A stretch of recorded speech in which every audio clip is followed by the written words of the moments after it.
Welcome to Salcedo Paranormal. It is Tuesday, March 21st, 2023, and today I am sharing true paranormal stories from the web.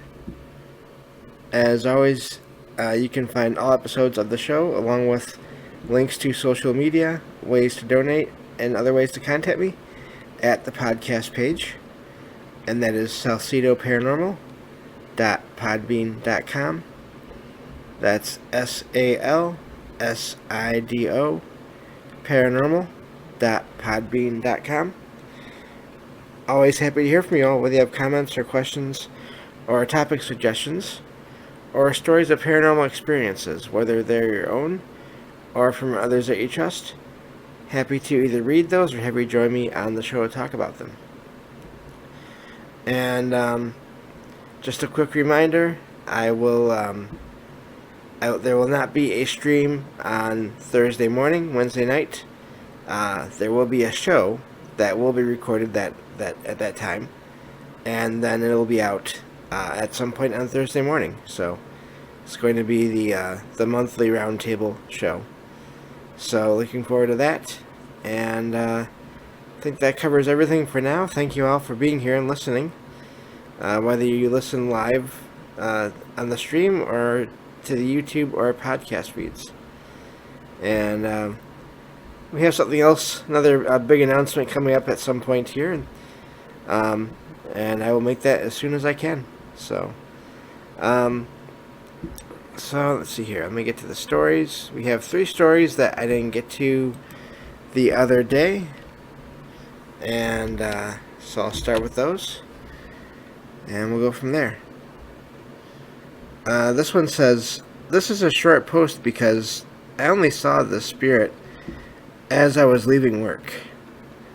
I walked past the last room that had the lights off, and I'd left the door open so the floor could dry quicker, but as I passed, I noticed a woman sitting at the desk of a computer with all the lights off, and the computer screen was off too.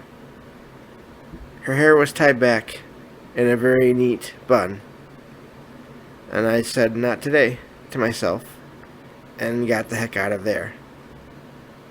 And that's where that story ends. I'm wondering if that was some kind of residual image, the way the figure wasn't really moving, or reacting to the computer or anything there. It could have even been, I've heard about this in different stories, people that are maybe thinking about work. I'm wondering if the writer is some kind of a maintenance or janitorial worker, and maybe they don't know all the people that are there. So I wonder if it was just one of the usual workers somehow thinking a lot about some of the work they had done or they had to do, somehow just manifesting or appearing in that chair, in that desk, by that desk. Of course, it's possible it could be a spirit, as the writer says, but still really a neat sighting there. I don't blame the writer for heading out, but yeah, a neat story. Like I said, a quick one, but I wonder how many of these sightings that are just so quick happen where people don't even notice because they just figure it's someone in a room or walking down the street or whatever, and then they're just gone, but the person doesn't notice because they don't turn to look again. But anyway, just a quick one to get started off for today. And moving on to the next one here.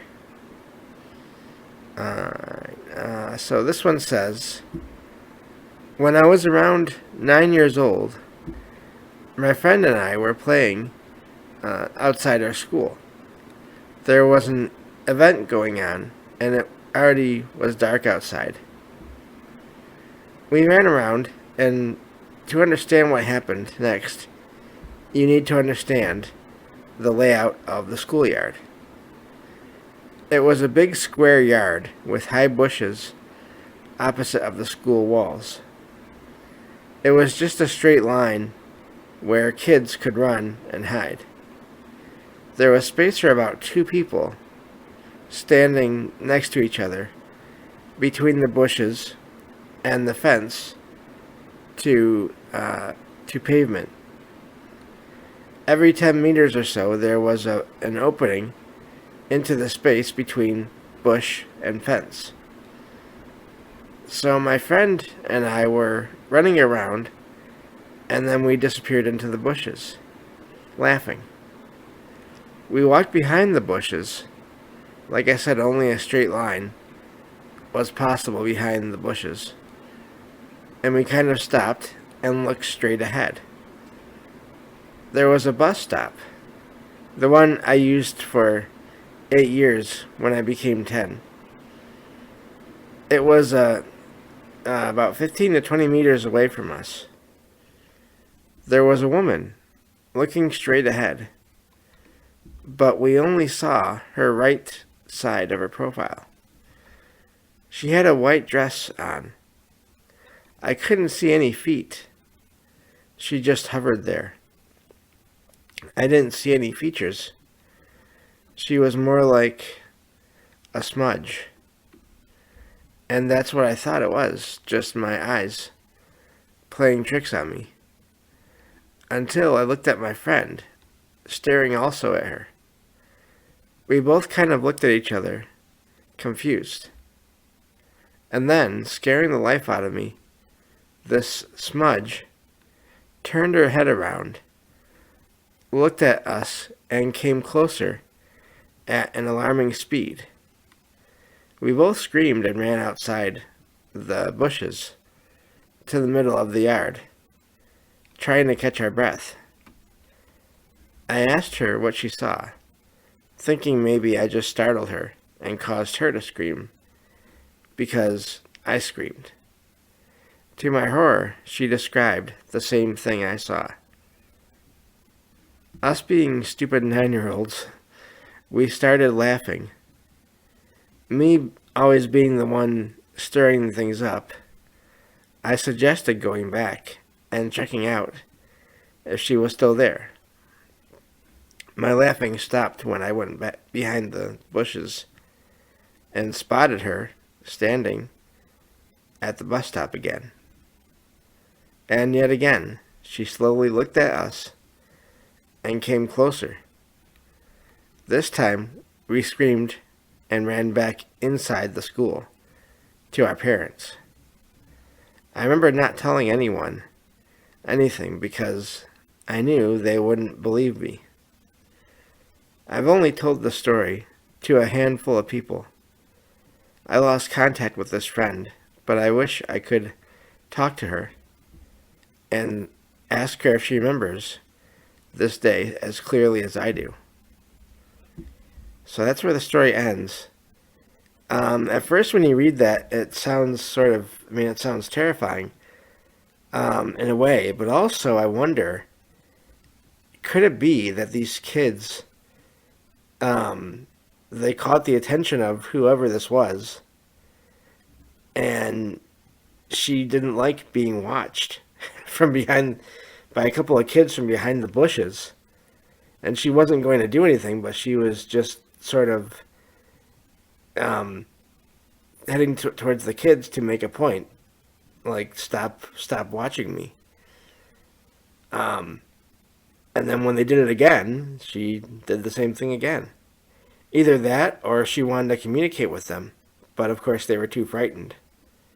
But I just get the feeling that it was someone that was waiting there for some reason, or standing there for some reason, wasn't expecting anyone else to be around, and maybe didn't care for people watching. The smudge description is amazing. You hear about that with some apparitions, some figures. They don't appear to have a lot of details, and it's hard to say why or how that works. But yeah, an amazing story there. I'm glad that nothing else really happened. I wonder how many other kids, if any other kids ever saw that figure there. That'd be something amazing to try to find out. Um, but yeah, I don't know what to make of that story for sure, except just that feeling that maybe it was someone that didn't really like being watched, and I was just letting them know that. So hard to say. I think in a lot of cases, if people see something strange, they don't think of whatever they're seeing as being sentient in the same way as they are. Not that that's a automatic judgment against anyone. Just if you see something weird and it doesn't appear to be a normal person, I could see. And if they're just standing there, I could see someone maybe thinking that's just an image somehow. That's just a either an illusion or just an image that we're seeing, or a residual, sort of just a. If anyone knows, if anyone were to see something like that and maybe think of it as a residual energy, as in a sort of a playback of previous events, they might think there's no one there really, just an image of someone. But in that case, it does sound like there could have been someone there. So, but anyway, just some thoughts. And I think with that, I can head to the next story here.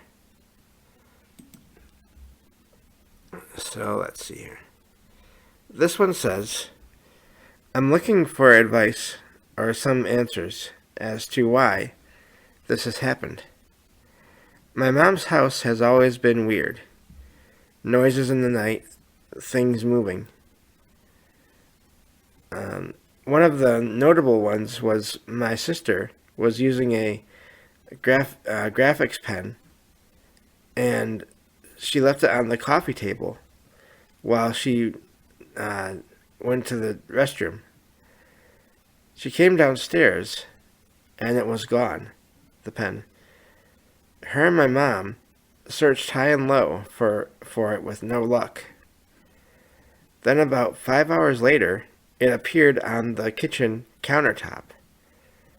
It was not there before, as my mom prepared dinner, and she would have 100% noticed it.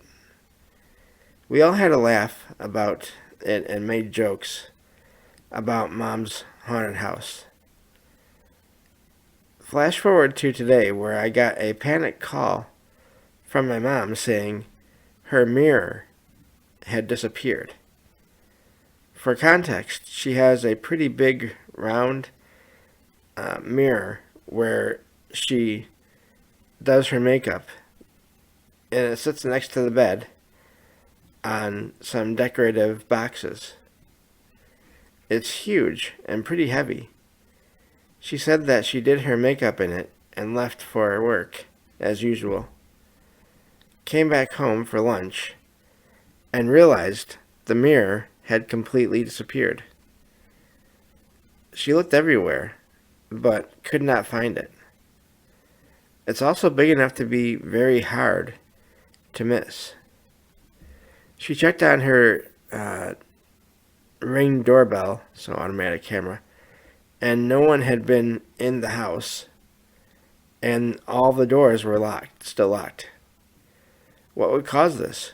We've never had a terrible feeling in the house, but this time it feels different. And that's where that story ends. To me, that is, that suggests a lot of energy to do that, to have an entire mirror go missing. Although I wonder if, with mirrors possibly being sort of known for having paranormal activity focused on them, because of the way they reflect light and everything, and then energy interacts different with them and all of that, things that I'm not qualified to try to describe. But you hear about stories about people seeing apparitions in mirrors, but then turning around and there's no one there. You hear about just all different kinds of weird stories revolving around mirrors, but this is the first time I've ever heard a story about one actually disappearing. And of course, the writer points out that their mom tried to figure out if it could have been stolen. Doesn't sound like it. I mean, I guess it's impossible to completely rule it out, but just going with the possible paranormal side of this, that is quite an object to vanish like that. Usually, when you hear about objects going vanishing and reappearing, it's smaller things like remotes or just smaller little things, candles. Sometimes just any random object. But this is just, that's quite the escalation there. And I don't know how that would work, but I would be curious to know if it ever comes back, and what shape it's in. If it's good as it was when it left. I don't know. I've never heard of a story with something that big disappearing like that. So, let's see here. Let's get to this next story here. And then I think we'll see. This might be it for the night. Had a couple longer ones here. So this one says, I'm reaching out because of an event that happened last night. I need help figuring out what my mother and I saw. I moved to Minnesota about 6 months ago. It's a pretty cold state. More or less, I love it here. It's very peaceful. And when it snows, it's really beautiful. However, my image of Minnesota was changed last night. My mom, my stepfather, and I were all sitting down watching a movie in the living room. As the movie was about to end, and we paused it because my mom wanted to go outside and smoke, and I had to use the restroom. Oh, okay. Once I got back from using the restroom, I went and sat down with my stepfather. A few seconds later, my mom opens the patio door and yells for us to get out there. We rush outside, and she tells us that she started hearing the noise of something big walking in the snow. When she started to look around for where the noise was coming from, about 40 feet away was a white trailer.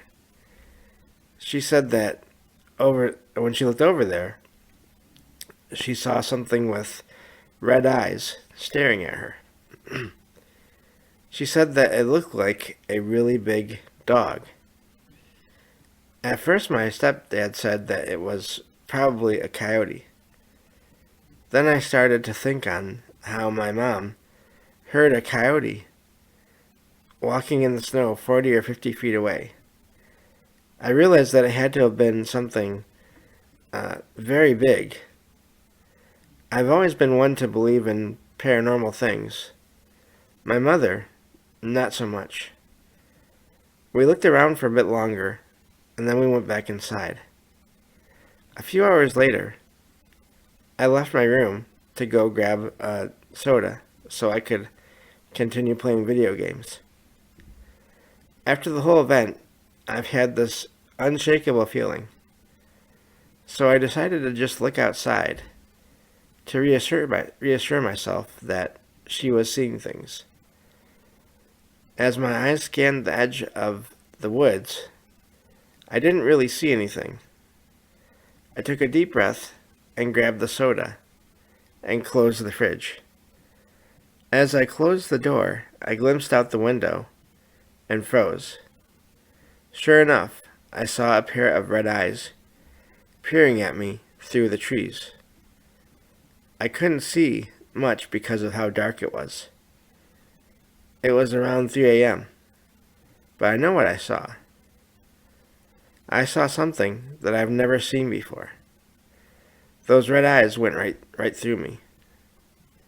Then, as quick as I had seen them, they disappeared. What did I see? And that's where that story ends. And I don't know what they saw. Um, Sounds like both the mother and the writer saw something and had red eyes.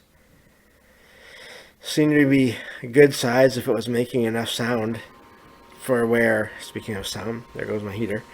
For it to be heard walking around that far away.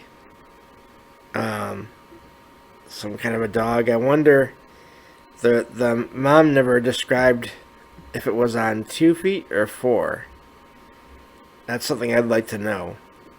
And then I guess the writer didn't see any features of it to be able to tell that much. Although, if she was seeing the eyes in the woods from the house, I guess the question is the house raised up at all off of the ground? The way some houses have the top portion of like the basement sticking up above ground to where they have the windows that go down into the basement. It doesn't say again, so hard to know, but and then again I wonder when the eyes vanished for the writer, was it a movement of them turning away, or was it just they were just gone? Sort of like just a teleporting, vanishing thing. So I don't know, but weird sighting there. So, I think I have time for just one more quick one. Let me look at this. Yeah, I'll try this one. This one says, I was 18 years old, a long time ago. My grandfather had passed suddenly the week before. He had not been ill, but he was actually very healthy, but he was nearly 100 years old. It was about a week after this funeral, and I was sitting on the floor in the front living room we only used when we had company over. Otherwise, we used a much more comfortable family room in the back of the house. I sat on the floor, close to the couch, the sofa, flipping through a book. I was the only one in the room. Out of the stereotypical corner of my eye, I saw or sensed a shadow figure. This is hard to explain, but it was between the sofa and a wall. The spaces between those two items was no more than 4 inches. I perceived this human-like figure to be leaning over the sofa, reading over my shoulder. I also felt like it was a 2-dimensional shadow. So I guess imagine a black cardboard human-shaped cutout, but bent at the waist to look over my shoulder. It seems like a detailed description, but there's no way I saw it for more than just a few seconds. I did a double take, and it was gone. I was more surprised than scared. As I turned back towards my book, I saw the shadow move quickly down the far wall and through a closed door to a hallway. I never got up to look in the hall. I also never encountered the figure again. And I'm wondering if that's the end of the story. I'm wondering if they're equating that with their grandfather that had passed, or just something completely separate. Hard to know there either way. But, and I'm also wondering what book they were reading. That's something I'm curious about as well. But, or if it was some kind of like a photo album of the family. But, hard to know. So, that's all I have time for today. Thank you all for being here and listening. I'll be back tomorrow with paranormal news on the next episode of Salcedo Paranormal. Take care, everyone.